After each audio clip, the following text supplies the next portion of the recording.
Please sit, please sit.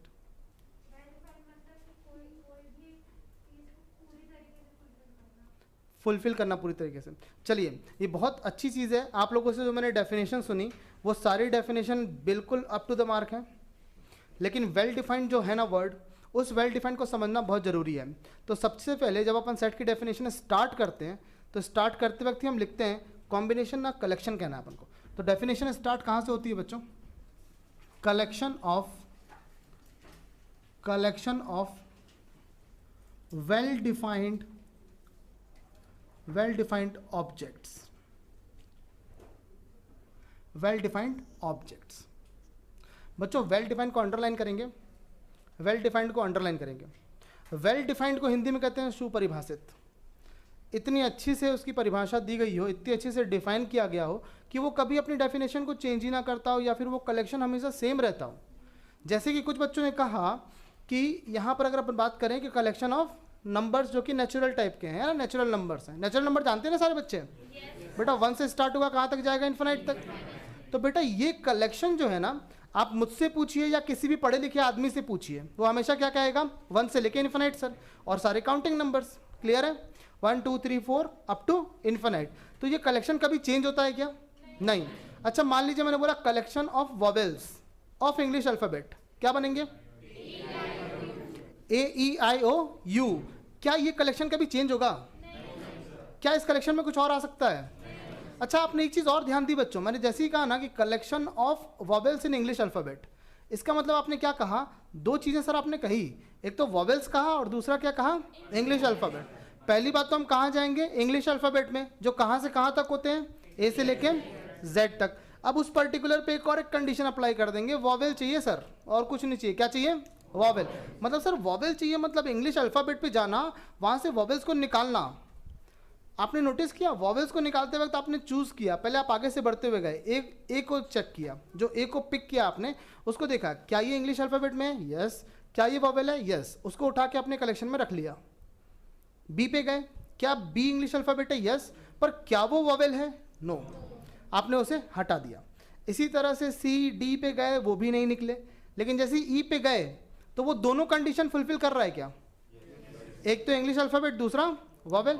आप notice कर रहे हो कि जो भी एलिमेंट आप उठा रहे हो, जो भी एलिमेंट आप पिक कर रहे हो, वो हर एलिमेंट जो है अपने आप में प्रॉपर्टीज को कंटेन किया हुआ है।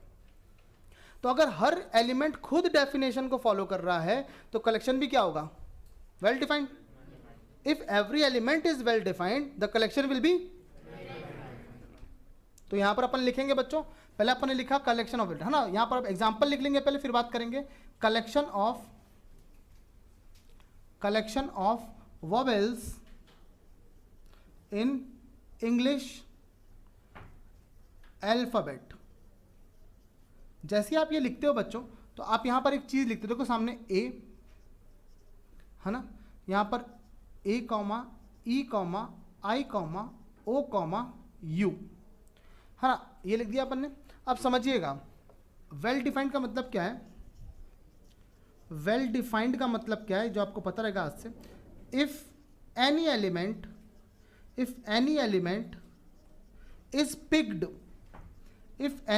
Is picked up from collection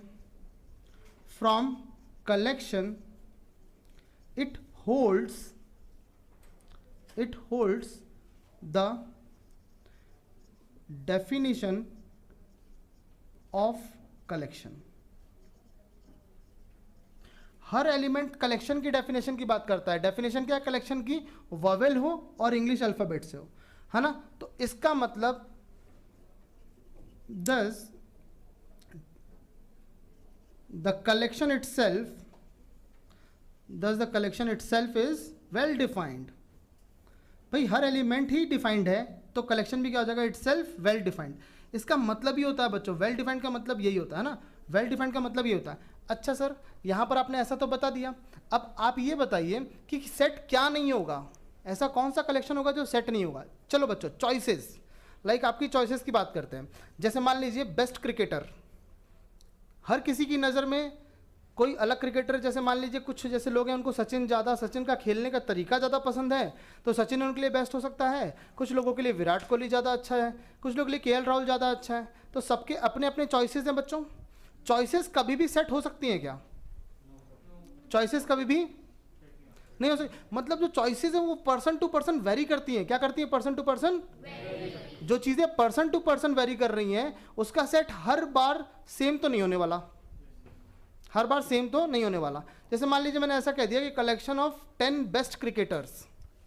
मैंने सारे बच्चों को टास्क दिया क्लास में, एक पेज लीजिए उस पर अपने 10 बेस्ट क्रिकेटर लिख दीजिए। क्या सबका आंसर सेम होगा?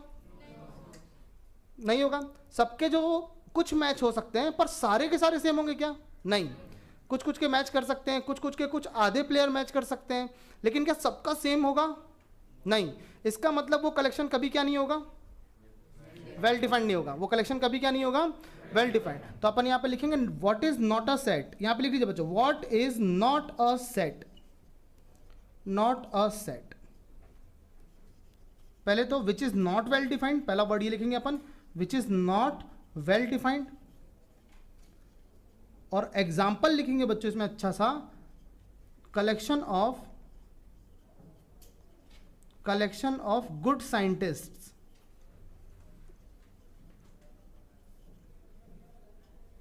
बेटा 2 एग्जाम्पल आप अपने मन से लिखिए इसके नीचे। 2 एग्जाम्पल्स आप अपने खुद के फेवरेट लिख सकते हैं जो कि सेट नहीं हो सकते। Collection of good scientist. सभी ने लिख लिए 2 एग्जाम्पल्स? लिखिए आप अपनी पसंद के 2 एग्जाम्पल्स लिखिए जो सेट नहीं होंगे।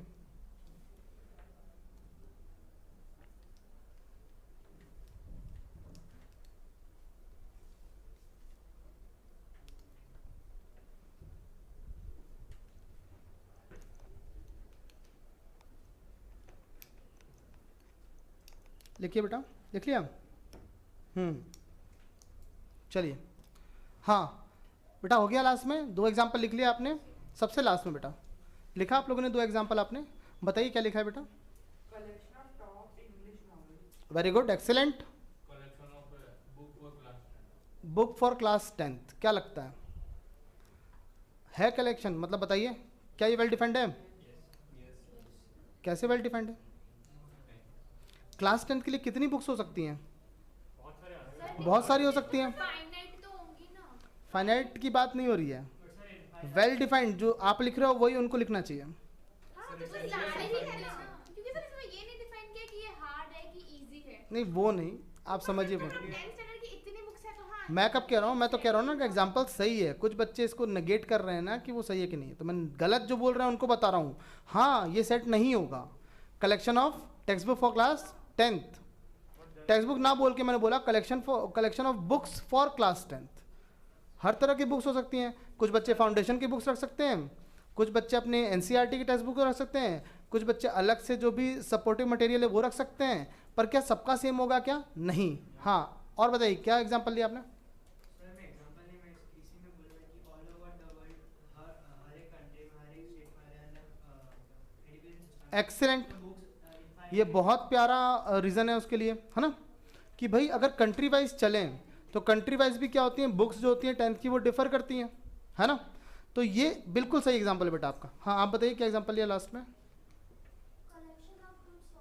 गुड सॉन्ग्स, वेरी गुड, है ना। ये भी चॉइसेस पे आ गया। बताइए बेटा क्या एग्जांपल लिया आपने?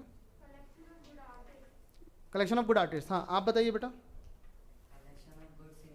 Good singers. बढ़िया, बात तो वही हो गया, आर्टिस्ट वाले पार्ट हो गया। आप बताओ क्या कलेक्शन लिया बेटा? Good food items. ऑब्वियस सी बात है ना। कलेक्शन ऑफ फूड आइटम्स कभी भी वेल डिफाइंड नहीं हो सकता। Collection of favourite food. Favourite, अच्छा इसमें फेवरेट भी लिख देंगे तो ज़्यादा बेटर हो जाएगा। फूड आइटम भी ठीक है लेकिन फेवरेट लिखेंगे तो ज़्यादा अट्रैक्ट करता है एग्जाम्पल। हाँ excellent, excellent, this is very good example. देखने में एक बार को लगता है कि सेट होगा ये। Collection of best